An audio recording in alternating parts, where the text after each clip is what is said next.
Hello, everyone. I'm Dr. Shafer, your host of Talks with Dr. Shafer.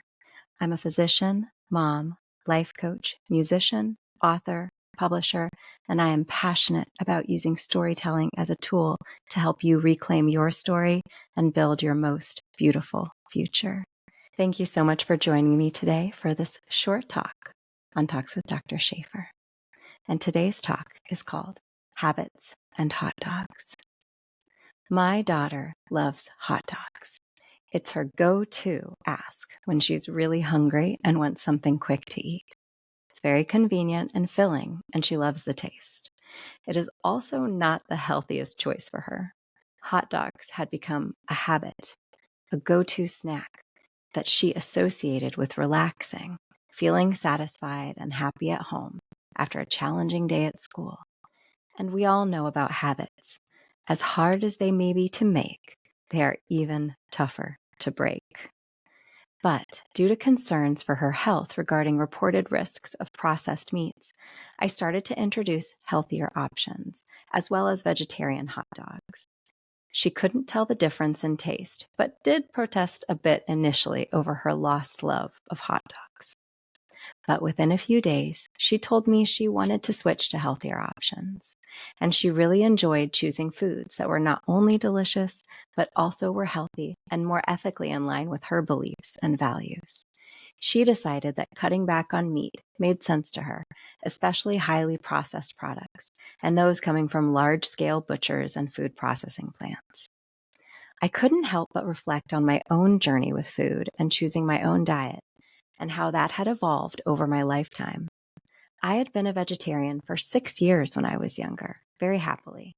But when I married, my then husband did not like the fact that I was a vegetarian and eventually convinced me to eat meat again.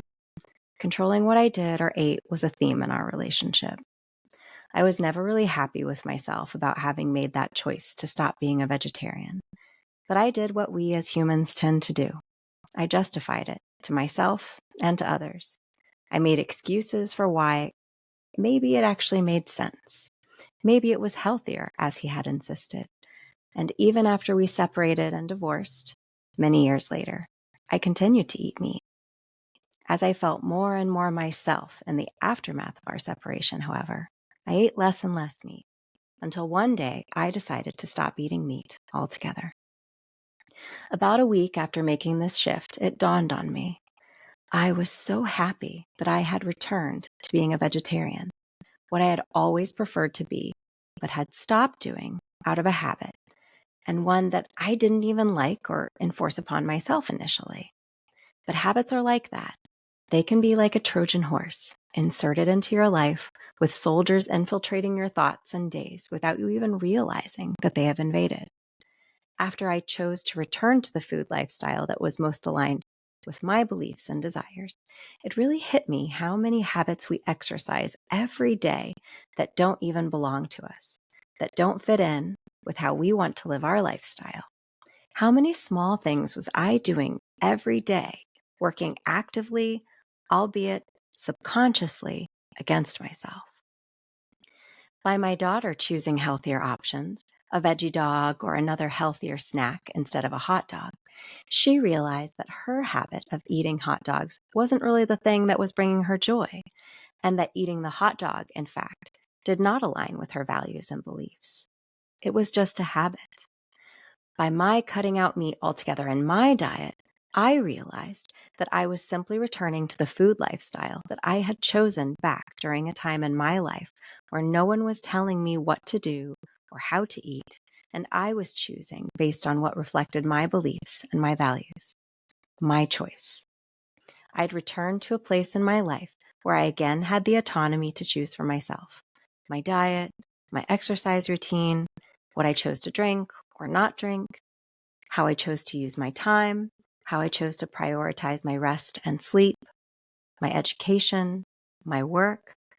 These were all within my control. But it was important to realize that standing between myself and the lifestyle that I truly wanted were some old habits that no longer, or perhaps never, served me, and to make my life a reflection of what I truly wanted. I needed to take stock of it, work on actionable changes in my habits, stay consistent and focused on my goals, and move forward and further on my journey of rebuilding my life to create a life that I could be happy with, proud of, and could serve as an example to my children of what life looks like and feels like when you choose peace, happiness, and to invest in your growth, not only for your benefit, but to optimize your success, whatever that looks like for you, so that you can show up as your best self in this world. Creating the big picture requires choices about the paints, the colors, the brush, the canvas, and the strokes we use to create it. No more hot dogs on our plate here. But I make a mean homemade pizza, loaded with all the roasted veggies you could hope for. Life doesn't have to be bland or colorless, but we should choose our ingredients wisely because they make the meal. Thank you so much for joining me on this short talk on Talks with Dr. Shafer. Stay safe, take care, and I'll talk to you soon.